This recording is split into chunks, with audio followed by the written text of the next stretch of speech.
Hi, it's Wayne O'Keefe. I'm fishing at Erambat in a lake that they've got there in a sort of an entertainment centre. They've got archery and golf and other things like that, but they do have a reasonable lake.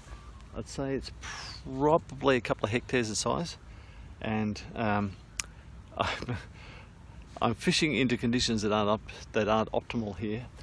It's overcast, very, very overcast and foggy, which is great, and there's no breeze whatsoever, so at least the fog's going to stay here for a while. It's pretty cold. The only thing is that we haven't had a lot of rain and over the whole year really, and the water levels are down so far, which really stresses the fish. I'm hoping that an early morning session might get a couple of fish, but I really think might be very, very hard today.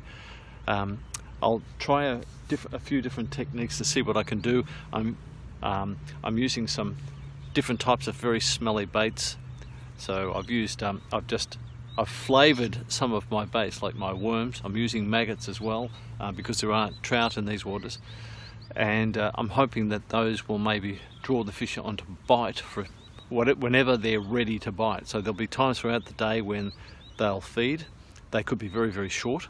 So I'm hoping to take advantage of that, but this is a real challenge. I'm not sure that there's many fish in here at all. The water levels are right down, so I've just got to work out, try and find a deeper spot and see if I can attract some fish in there when they're ready to feed.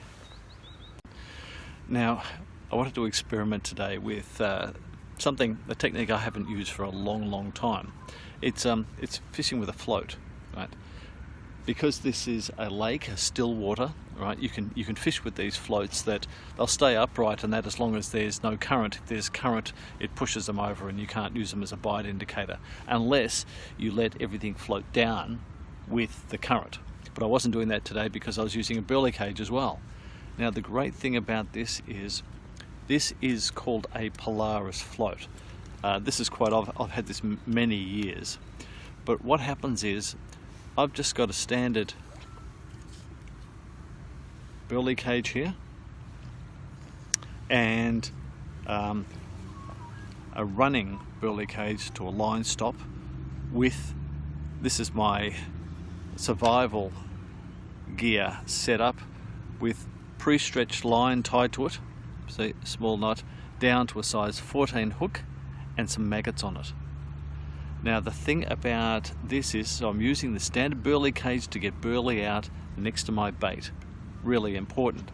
But the other thing about this is I'm also using a float with it. Now that wouldn't normally work, but this type of float is special. What happens is, when you cast in, this float at the moment is free running. What happens is, if I create some slack, what will happen is it'll fall down. It actually runs on the line, but it's got a special device at the bottom. I think it's called the Friction Hicks lock, that when the line is taut, it locks in place. So all you have to do is you cast out, the weight goes to the bottom, the float goes down with it, and when the line slackens up, this comes right up to the top and lands on top of the water. It just floats there. Then what you do is you tighten your line up, which pulls this under and locks it. So what effectively happens then is you've got your float there. So if I create slack line, this will drop. But once it's locked in place, it locks in place, and it has a direct connection to your bait through the running burley cage. So this is a great thing. So what happens is I'm watching this as an indicator. It's great to watch a float go under, but I'm also using burley at the same time with my burley cage. This connection is just great fun. Floats are fantastic as indicators. So, sorry, I've got another rod in and I think it just moved. These are great indicators to watch. There's nothing quite like watching a float go under and getting a fish that way. Anyway, that's what I'm trying out today. Let's see how it goes.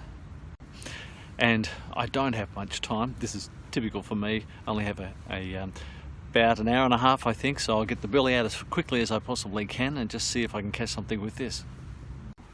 Well, I don't know what I've got here. Might be a trout. We will see.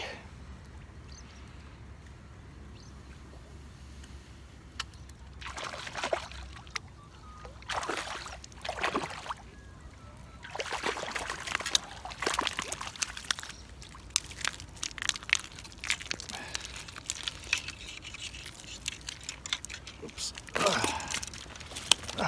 Yes, it's a trout. Okay, another bad little one. The burley is what got that into the area, because there's a lot of areas for them to choose from.